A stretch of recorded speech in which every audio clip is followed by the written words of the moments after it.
Everybody got their own opinion, so I'm gonna let him. People feel that how he teach feel. grab the I'ma feel how I back of feel the on shoulder pads and then wear your Nobody's feet. teaching that. What? Who's teaching grab with the back of the pads? What? Michigan? Like, I love all the quarterbacks in our room. Like, we got such a young team, and they developed so much throughout the year. They look like totally different players than when they first started out, and they changed night and day in the way they've grown.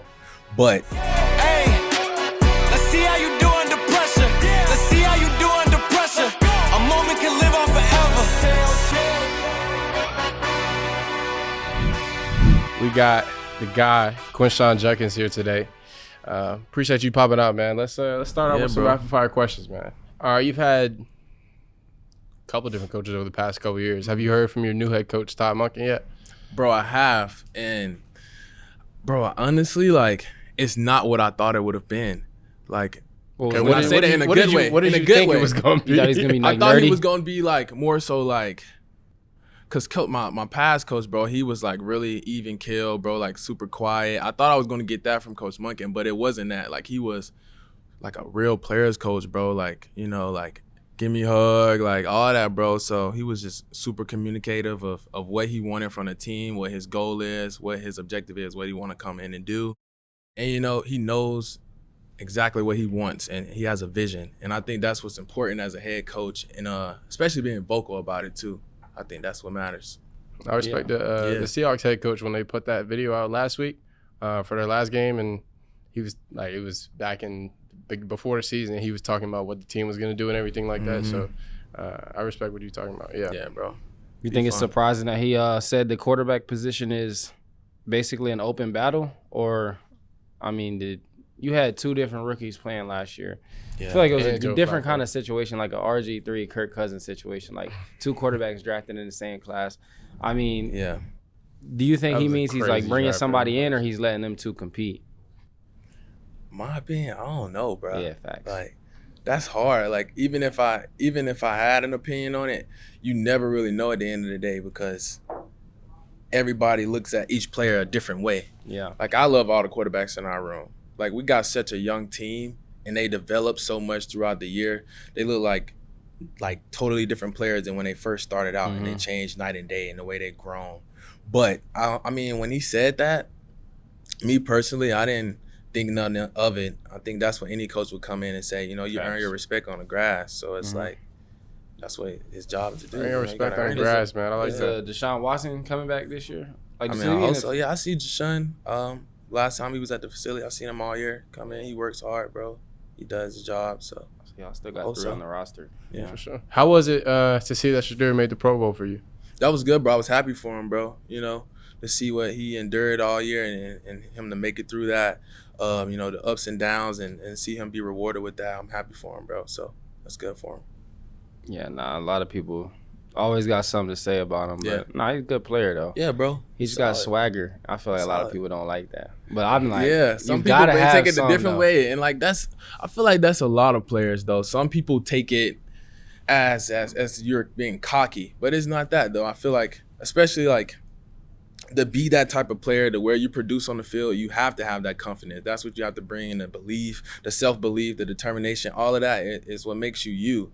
Yeah. So I think a lot of people may not like that, but I think that's what makes him himself. You know what I'm saying? That's what I'm saying. You gotta look at him. You gotta look at who his pops is too. His Facts. pops, greatest cornerback all time, played in the MLB, and he was same type of dude, swag, talking, like all that. So it's like, I mean, that's just who he is. But Facts. I mean, I love it. Like when they was at Colorado, I thought they was turned. I thought they was lit out there. So Yeah, I'm like, facts. keep that going.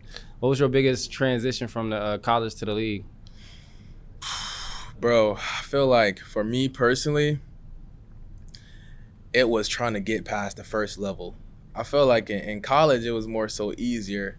I was more so looking at the second level already. I know I'm getting past the first level. But in the NFL, the D linemen are so much smarter, bro, and they play with so much, like, it's just, bro, they're way better. So it's like you actually have to pay attention to the fronts. You have to pay attention to the different techniques they're in. And it's just so much more that you have to work on as far as that. That's how I feel like the biggest transition was for me. All right. We was just chopping it up outside about this time that I'm in right now in terms of like end of your season, going to the combine and everything like that. Yeah. How was this process for you last year? Bro, it was crazy, like, to sit here with you and, like, I was just in your same spot 10 months ago. So it's like, it's such a fast process, and it's just so much that goes into it, the work, not even more so physically, but mentally as well, and how you have to stay focused and driven, and no matter what's around you, be yourself, be even keel, and, stay determined. But I think for myself, just making it through that whole process, it's shaped me to be who I am, When the lights are on, I show up, I do my job, and go out there and be myself. Got to. What was your welcome to the league moment? Oh, welcome to the league. This guy from the Ravens, bro, the linebacker, bro, I think his name like Roquan or something. Yeah, bro. Bro, he hit me. I'm like, bro, I ain't got the ball. Oh, okay. Yeah, like I ain't had a ball on the clip, bro. But he came out of nowhere and just tried to smack me. I'm like, all right, I'm finna get you. I'm gonna knock you out, but you're trying to play. But, bro, yeah, I'm like, dang, bro, I ain't even got the ball. So I said, that was my welcome to the league. I was like, okay, yeah, these boys ain't playing. No, they be on. My homie Michael Pittman, we played the Steelers. They threw the ball. Ball got tipped. D-line picked it. He had ran the route. Jalen Ramsey still came up. I remember that. Bam! Yeah, they trying to set the tone. Oh, yeah. They don't so care. I'm like, okay, cool. I know what time it is. But as a defender, it's got to happen, though. It's got to happen at some point. Nah, for sure. I'm looking at the ref. I'm like, yo, do that? They be acting like they blind to it. Yeah, bro. Ball whole other side of the field. You get Don't smacked. do that. They be calling enough stuff on the Caleb know, though, because I don't even do that. They could call PI every play. Okay. They could call PI every play on the defense. All right, scrap that. No scrap. That's real. But they could call holding on the old lineman every single play if you really watch. Crazy, bro. Nah, the O-line literally does hold every play. Because you can't just block somebody. That's not like true. This. You have to I don't think that's true. What? I don't think the O-line holds on every play. Bro, they used to teach holding. They have true. to. In a way, they literally teach people to hold. It's the difference between this and everybody got their own opinion, so I'm there's let people him that feel teach how grab the back of the shoulder pads and then where you nobody's teaching that. Right. Who's teaching grab the back of the pads? Come on, bro. What? Michigan. Grab the back of the pads. No, they probably that's an exception. I'm probably we saying played Michigan this year. You watch the film, they literally just I'm like, bro, this is bad football. All right, past that. 2 years at Ole Miss, 1 year at Ohio State. What's one Ohio State story that comes to mind just about your year there and the special year we had your junior year, my sophomore year? I feel like when we all first got there, me, you, Will, Julian, a lot of the transfers, how exciting it was when we first touched down. Like, you feel the energy, I remember bro. that. You know what I'm saying? Like, I remember our first conversation when we got there. Bro. Yeah, Just bro. played against him a couple months ago. Yeah, bro, it's crazy. So then to be on the same team, like with people you played against like yourself, bro, and then just have the same mindset, the same goal. I would say that was something that was more so memorable in the fun sense. But I would say, bro, like I was like, oh, like we here? Mat drills. It's like 5 a.m. I'm like, I ain't never did nothing like this in my life. Y'all didn't do mat drills at all at Ole Miss? Never. Like, yeah, never, you bro. mustn't. That would have been different. So for that you. was like a wake up call. It was different for me at Bama. Like the mat drills were like a different style of mat drills than O State, but same concept. It was bad. Yeah, bad. It was just bad times. Honestly, facts. You had to get through it though. It is what it is. What do you think people misunderstand about the running back position in today's NFL? Because a lot of people don't value it as much as maybe it used to back in the day, because the game was a little bit different. Yeah. What's your thoughts on that? I think the position is constantly growing, bro. Like a lot of coaches are using the run game a lot more because that's what helps you win games. You know what I'm saying? You need that successful run game. So it's being used a lot more. It's an important position, I feel like. And then I think it's misunderstood that, it's a lot of different running backs. Everybody's not the same. Like for myself, I don't just run the ball, bro. I'm used out of the slot. I'm used out of the backfield and pass schemes and different ways. You can run some good routes? Yeah, for sure, bro. For sure. I get open. I mean, I want to see it, though. I want to see it this year. We might play y'all. Yeah? Do we? I don't know. We in the AFC, so I assume. But I don't know, but I'm marked down on the schedule. Good, we do. Though. So I'll make sure. I think that's good, though, that you saying, like, I'm in the slot working. Because if you can do that, bro, I'm telling you, like, bro, that's going to help a lot, man. Bro, that help. That's like a huge plus on a running back. Like, we played the 49ers, McCaffrey. Bro, they use him every time, bro. He got the ball 30 times a game. And when we played, I'm like, bro, like, he's snapping. everywhere. he get coming the in ball motion, like 24 everything. times. So I'm like, everywhere, bro. So that's Yeah. huge if you're Facts. doing that. So facts. credit to you, but I feel like RBs definitely get a little like undermined with their value. Yeah, for They sure. should definitely be valued higher because who else are you giving the ball more to than your running back? Like even if Nobody. if they have a shorter career per se, like than other positions, like I feel like when they in that, they should still be getting like as much as some of these other spots. It's like you got guys like you, like JT, Jameer, like them cats changing the game more than anybody. So it's like why would you have a dude that's changing the game more than anybody, making like way less than like maybe a position like this dude is not really impacting the game as much, and like he's still getting paid more. So that's my take on it. That's real. What's your rookie advice for running backs? If I had to give advice for a running back that was coming in as a rookie, I would say spend a lot of time around your O-line coach. I would say just because, like in college, luckily I was at Ohio State, bro, where I had the coaching staff to help me learn a lot of things before I got into the NFL. But it's so much more that you learn once you're there. And I think like what's helped me a lot was, being around my linemen and learning their different techniques, learning them as their selves and like personally what they do best. I think that's what helps me a lot.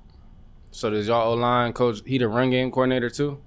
I don't think he was the run game coordinator, no, but we did have a lot of assistants that more so helped me personally, like, as far as run scheming, what this guy's doing, this blocking, and stuff like that. So. Because you got, O-line coaches, they put all the blocking schemes together, so, like, that's real saying. We did have another one, but he was a passing game coordinator. Okay, So that makes sense. All right, so, 3 natties in a row for the Big Ten. You think it's flipped in college with the dominance? You think SEC is kind of taking a step back or what? What you think, Caleb? I'm going to let Caleb answer this. What you think, Caleb? I don't think I think the talent is made more even, honestly, now with NIL. Like, I think a lot of the people that may have been a 2 or a 3 in the SEC a couple years back, them guys is at Illinois now. Them guys is they go and playing. So I think it makes things more even like that. And then, you can't argue with results. Big Ten kind of won. So it's the last 3. No cap. Yeah, bro. And I feel like, too, like, it's not even more so just, like, strictly talent. Every school has so much talent, bro. It's like what sets it apart is discipline, and you got to play as one, bro. Be together. I feel like that's what helps. For real. Yeah, I will say, like, you look at that team that won, Michigan's team that won a couple years ago. Yeah. They were veteran. They were disciplined. Their defense was OD. Gotta have leadership. That's how you win. And they had leadership. And then our year, we had crazy leadership. For sure. We was veteran. And then this year, Indiana. I came up That's short how this you. year, man. It's cool. You gotta get a bunch of 6 years, They bro. wasn't playing. Get a bunch of 5th and 6th year players. Yeah. Give them some money. You gotta look at Miami's team and Indiana team. They were built the same way. A bunch of old quarterback and they got some young talent in there too, but they got a lot of older cats on the team. It's a different playing field. I feel like You feel me? 24 it's not years the old. same, bro. Like playing 24-year-old playing against an 18-year-old. It's like not fair. You a grown man, and it's like he could be an 18-year-old 5-star, but if you a 24-year-old and you didn't play 50 college games, like you probably gonna get the best of that young cat. So it's like that's just how it is for now. So I'm like, I'm gonna be interested to see like what teams like kind of take that route, because both teams in the Natty had the same thing. They just paid a bunch of older dudes. Like look at their rosters, they all transferring from this school, that school, that school. But you also got to gel them dudes together. Like you can't transfer a bunch of dudes and then have no camaraderie. As long as you have some type of head coach that got some type of ability to have that type of say over somebody, then it's kind of whatever. Like unless your head coach is just somebody that is not respected, then it should be fine. Nah, facts. So your coach Lane Kiffin, he had left Ole Miss like that. I don't know. I feel like it's dumb how in college they be like, okay, if you want to go get a head coaching job, just up and leave in the middle of the season and go coach here. It's like, I feel like they should announce it after the season. So he could have finished the season with the team. Didn't matter. They still made it pretty far and they lost. But do you think you have any beef with him leaving and going to LSU or no? Nah, bro. I mean, that's good for him. I mean, they did go pretty far though in the playoffs. I think what round did they lose? Like they lost the second semifinals. Round. Yeah, I think they went pretty far. But I don't got no beef with Coach Kiffin, bro. That's a good look for him to go to LSU. Hopefully, he can rebuild there and have a look. So Yeah, facts. All right, I got one more question. What the Browns gonna do next year? New head coach. Y'all gotta use that sip. young What you team. mean? Why you have to take that sip? Right? This is Right, what you gotta right, explain right. the greatness. Right when he Right. asked that question, take a sip of water. Come on, bro. What's the question, bro? What y'all? I mean, what you think y'all gonna do next year? Y'all had a young team this year. Yeah. Returning a bunch of people. New Bro, head we coach. got a young team, like, but the good thing about it is just our ceiling is so high, bro. Yeah. And like, we got this past season a lot of vets in the locker room, and those guys teach us how to do things the right way.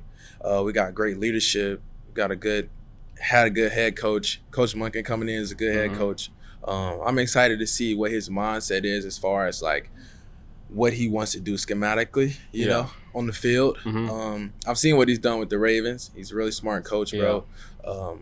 Puts players in a good position. So I think we're going to be good, bro. I think we're going to go out there, play as one, just because we've already played 1 year together. So, you know, more so jail. We got time together, and I feel like we're going to go out there and be even better. Fire. Yeah. All right. Appreciate you, brother. Yeah, Thanks for brother. hopping on today, man. Appreciate Yes, sir, y'all. man. For sure. Appreciate you. Hey.